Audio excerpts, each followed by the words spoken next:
Good morning, everybody. It's Monday, October the 19th. We have come through a really wonderful weekend celebrating what God has been doing in our church and making some decisions regarding where we're going from this point on. I hope you were encouraged by the messages that you received and by the encouragement from the stories, from the reports that we read, and the fact that God is continuing to provide for the needs of our church and for the community as we seek to serve each other and to serve those that God has put us among. Thanks so much for participating in that. This Thursday, for those of you from our seniors group that are planning to attend our Food for Thought event at the Kitchener site, 19 Ottawa Street North in Kitchener, that's this Thursday, October 22nd, starting at 10 a.m. You only have 3 days, today, tomorrow, and Wednesday, to sign up, and that we can make sure that your experience is as safe and secure as possible. We'll be hearing from Barnabas Missions people, Wayne Porty, Stephanie McGregor, Mary Ellen Tierney, and Michelle Knowles. And we'll be hearing about what has happened in the past and how things, because of COVID, have changed in order to continue to meet the need now. If you haven't signed up, please sign up. If you're fearful about coming together in person, please know that we will also be streaming it on Facebook Live.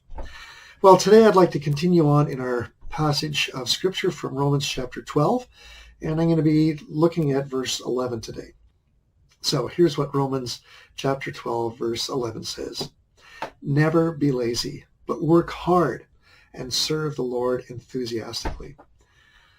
I don't know what happened when I turned about 62 years old or so, which is about 3 years ago, but all of a sudden, all the energy that I normally would have in the evening just kind of drained away, and I really had to motivate myself to do anything but just sit and chill.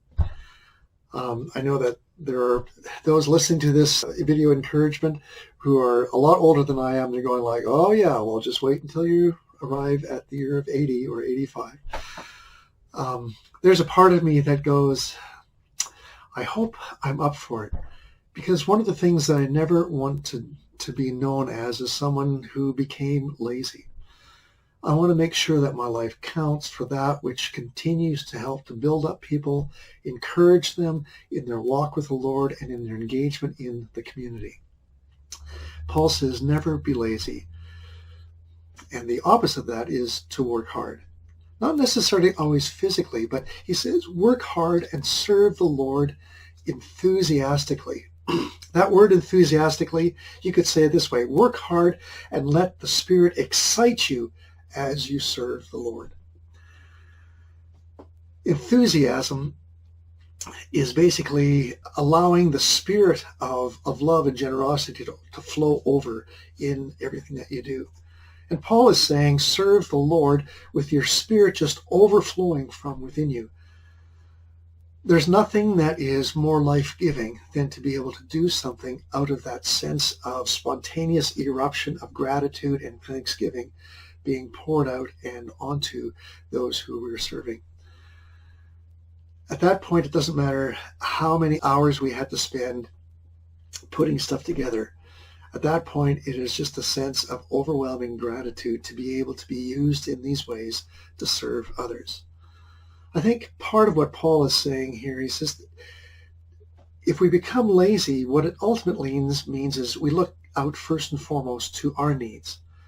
Because when I come home and I'm feeling lazy, it's usually because I'm depleted, I'm drained, I'm tired, I don't want to deal with anybody else anymore. And I become self-focused. But if there's a phone call or a knock on the door and it's my neighbor and says, hey, could you give me a hand bringing this into my house, or could you give me a hand shoveling the sidewalk? Man, I'm not going to say no matter how tired I am. And the reality is when I've done serving, I come back and I actually feel a lot more energized.